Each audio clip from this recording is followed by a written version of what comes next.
welcome, dear viewer, to Mr. Fetish's House of Questionable Taste. I'm your host, Alester Von Fetish, and this is the week before Halloween. You may be wondering, why are we doing a Halloween special a whole week before Halloween? It's a syndication error. I blame Fox. Anywho, I figured for this special occasion, we should do the best Halloween-esque horror movies you could watch. So join me, dear viewer, as we travel down this dark abyss of cheesy B movies that are perfect for this time of year. Now for our first film, I figured I'd better do one of those Michael Myers horror films, but not the one you'd expect. No, dear viewer. Join me real quick, will you? The film in question is Rob Zombie's Halloween 2, his direct sequel to the 2007 film Halloween. In this film, though, Rob Zombie is completely let off the leash. Here we have an egotistical Dr. Loomis trying to sell a book on the murders of the first film. We have a homeless, bearded Michael Myers being led by his dead mother and a giant white horse to do his killing spree. And we have Scout Tyler Compton returning as Laura Strode, and dear viewer, let's just say she's batshit insane in every scene she's in. If you haven't seen the gorier, more depressing sequel to Rob Zombie's Halloween remake, I do highly recommend it. Our next film, dear viewer, revolves around this little box right here.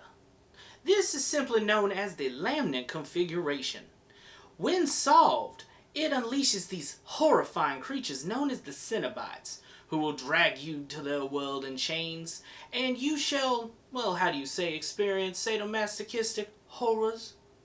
Now, it's a series of films now. There's 12 or 13 of them. But today, dear viewer, I am recommending you go back and you watch the original Clive Barker classic. It's gory, it's dark, and it is a ton of fun for Halloween. Hey guys, Skillybet here to tell you about my show that I air every Saturday, where I talk about movies by local legends such as Vincent Price, Bela Lugosi, and Boris Karloff. I also do celebrity interviews, such as this week we have Felicia the Fetus. Say hi, Felicia. Hi. I am so excited, so please join me, Skillybet, on my show, Skillybet Knows All, next Saturday at 9 p.m. Or like 10 p.m. if you're in another district. I don't know, syndication worked that out. Please join me. Wow, I didn't even know we had sponsors. Now, dear viewer, for our next film, we're going to head back to a wonderful time. The year's 2000, Jinko jeans are in style, and bands such as Limp Bizkit are in full swing. Now, also released during this year was a wonderfully overlooked werewolf horror film known as Ginger Snaps, brought to us by the director of the wonderful show Orphan Black.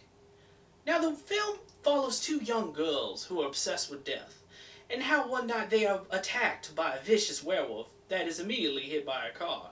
Oh, the irony. And how one of the girls is bitten and is slowly transforming into a beast herself. The film is a giant metaphor for puberty, with the period blood and all that gory stuff. And it's a wonderful practical werewolf movie that shouldn't be missed. If you love the year 2000, or if you love werewolves, or if you're just terrified of women, check this film out. You'll enjoy yourself.